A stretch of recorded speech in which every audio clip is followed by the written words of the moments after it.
There's something unnerving about driving at night. Maybe it's the way the headlights catch shapes that aren't there, or how every turn seems to stretch farther than it should, or maybe the road has a memory of its own. I'm not the kind of person who gets scared easily.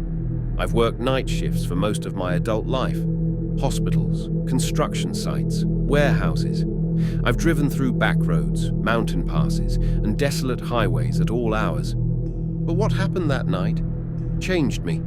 It was the kind of experience that strips away your sense of reality and replaces it with something darker, something that waits just beyond your high beams. It started with a simple detour. I had just finished a job in a small town out in rural Pennsylvania. The highway back to my motel was closed, some construction or late-night maintenance, and my GPS rerouted me through an old country road I didn't recognize. The name didn't even come up on the map, just Local Route 47. I should have turned around, but it was late. I was tired, and it was supposed to be a shortcut, 20 minutes faster, it claimed. So I took it. The first few miles were nothing unusual.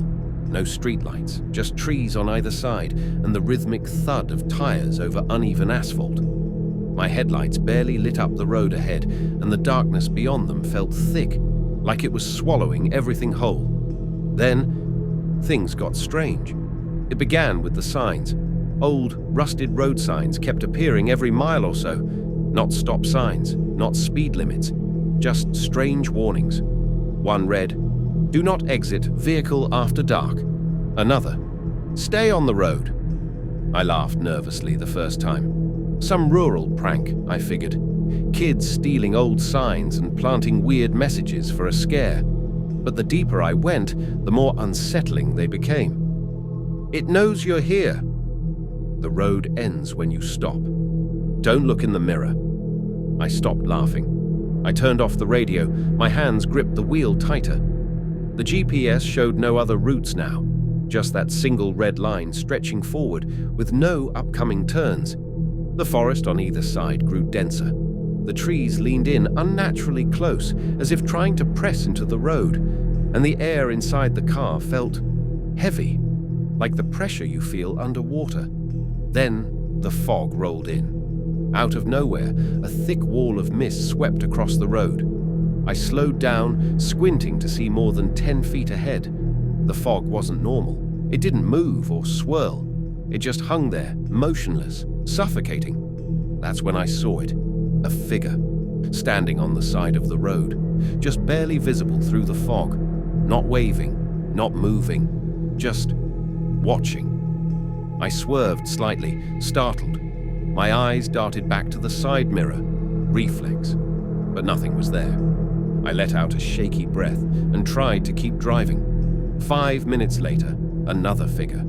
This one closer, same position, just standing.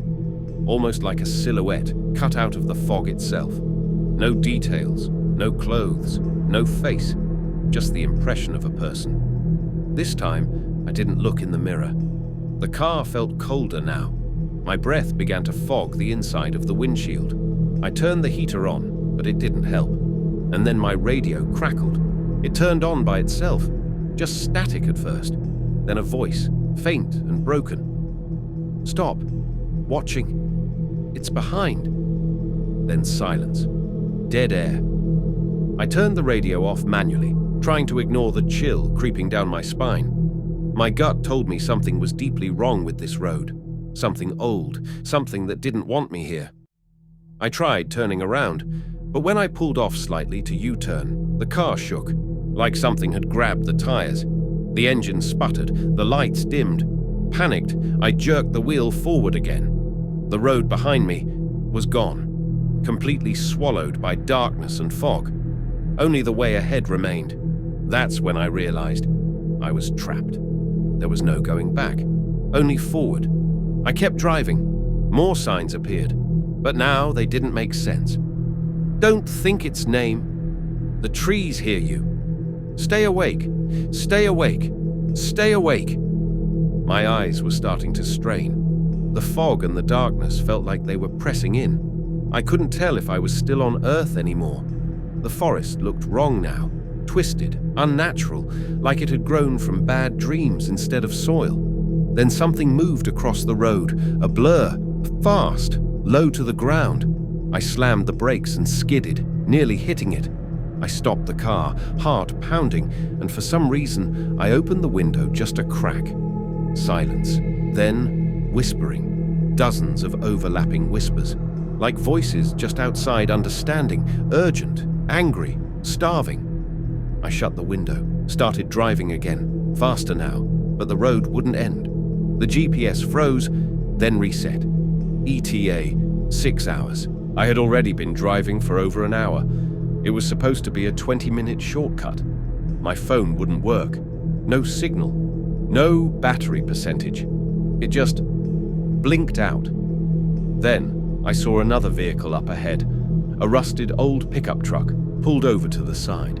Its headlights were still on, but the driver's side door was open. I slowed down, cautiously approached, honked the horn once. No movement. I passed slowly, and what I saw in the driver's seat still haunts me. There was a figure sitting there, but its head was turned completely backward, staring directly at me as I passed. Its eyes were wide open, mouth gaping, as if it had been screaming for a very, very long time. The lights on my dashboard flickered.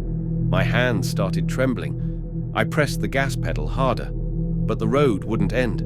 The odometer showed I'd driven over 60 miles, but there were no intersections, no towns, no changes. Just that same endless 2-lane road through a nightmare forest. Then the whispers returned. Louder now, clearer. They were inside the car. I looked in the rearview mirror, despite everything telling me not to. Behind me, in the back seat, was a figure. No face, no form, just a shape made of smoke and shadow, staring forward. I swerved again, nearly lost control. When I looked again, it was gone, but the cold remained. I was no longer alone. I kept driving. Every second felt like hours. The clock on my dash stopped working. The car's lights were flickering. And then, finally, a sign. "You're almost out. Do not speak. Do not stop. Do not acknowledge it." I didn't understand what it meant until I saw it, standing in the middle of the road ahead. Tall, slender, limbs impossibly long, head tilted at an unnatural angle. No face, no eyes, but I could feel it staring. The car slowed down on its own, no matter how hard I pushed the pedal. And then, it moved, toward me, step by step. The closer it got, the more everything in me screamed to look away. But I couldn't.